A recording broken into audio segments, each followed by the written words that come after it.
Straight. In spring training, you were a bat boy for the Dodgers? Right. My parents were from New York originally, and in January of 1948, my mother's father had a gas station on Sunrise Highway in Long Island. That was the big road out from the entrance of the island from Manhattan to the Hamptons, and it was a great location. He did very well, but it's a 20-hour business, and it was snowing and raining, and one of his big clients came in and said, "Hey, Joe, I've got this motel in Tampa, Florida. I can't get there, and I thought, you got to be tired of this business. Why don't we just trade the motel for the gas station, and you and May, my grandmother, go down there and, enjoy Florida." And sometimes those moments in life where you don't really think things through, my grandfather looked at him and said, "Harry, you got it." And he threw him this grease rag. And that was the beginning of the move down to Florida permanently. He called my mom and my dad and said, "Joe, Millie, why don't you come with us and come down to Florida?" It was after the war. Mom was working for American Airlines. Dad was doing a variety of things. So they all packed up and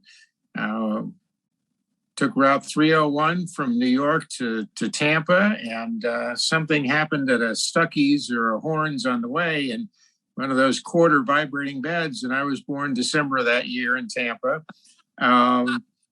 But there's always a reason why somebody wants to trade you for something. Well, the motel was about a mile and a half off the main highway that went from Tampa up to New York. So it had a bad location.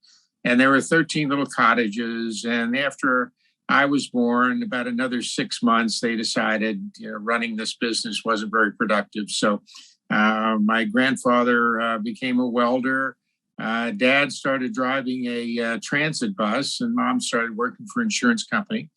And then by the time I got to be 7 in 1956, so almost 8, my dad and 2 of the gentlemen started the second Little League in Tampa. But on a Monday before that Saturday opening, Dad came home and sat down to the dinner table. And he was a Greyhound bus driver then.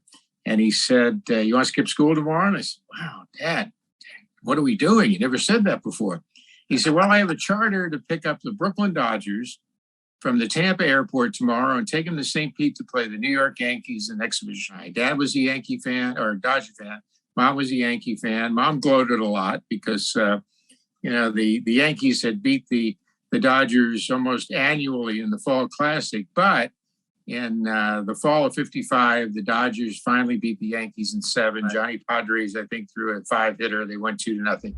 So they were the world champion Brooklyn Dodgers. So I just started collecting Topps cards. So I said, "Can I be excused?" I was an only child.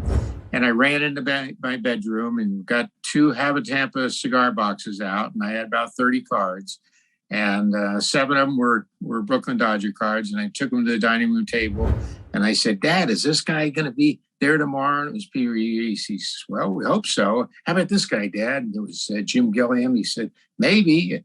But Dad, how about this guy right here? Jackie Robinson. Is he going to be there?" Dad said, "Well, maybe." The Dodgers were the only team to have their own plane. So about 8:15, Dad and I were standing in front of the bus. And in one of those gray pink mornings, out in the distance, we could see a plane banking, and a couple hundred yards in front of us, it lands and goes by, and it's got Dodgers on the side and a baseball on the tail. And it was the Dodger plane. So I looked at Dad and "Dad, wow, their own plane." He said, "Yeah, son." And the plane pulled up, and there were no concourses back then. You pushed a ramp up to the plane. And it was a DC-7 prop jet, and the engine stopped, and they pushed the ramp, the door opened up, and there was Walt Alston, the great skipper. And then there was Reese, and then Hodges and Snyder and Ferrillo and the Boys of Summer, and they were the world champions. So I stood in front of the bus, and I had my baseball cards. And about 7 years ago, my wife Candace and I did a book called My Bat Boy Days. That first day was the first day of getting a chance to bat boy. And for 7, 8 years afterwards, 2 or 3 times each spring, I'd get a chance to bat boy for the Brooklyn and LA Dodgers when they came to Tampa. But this was my first experience. And we say in the book, I'm there with my cards, and as Gilliam came up, I showed my dad, and he said, "That's him." And then Reese, and then Hodges, and each one. And we say in the book, it was as if they walked off the baseball cards and came to life. And there are certain days in your life that kind of define who you become and what your dreams are. And the guys got on the bus. We went over to Al Lang Field. Tommy, you may remember that.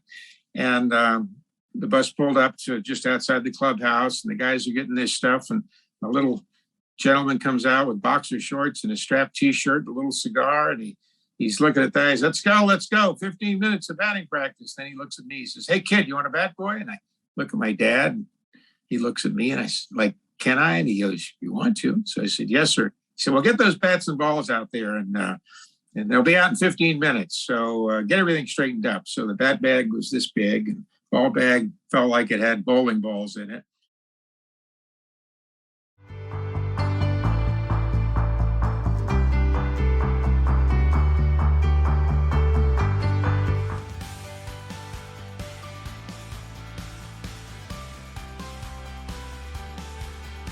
All of our Herkimer diamonds, whether they're in their natural form or calibrated form or jewelry or clusters or in the host rock, we're the source. So we sell a lot of product to a variety of people throughout the world.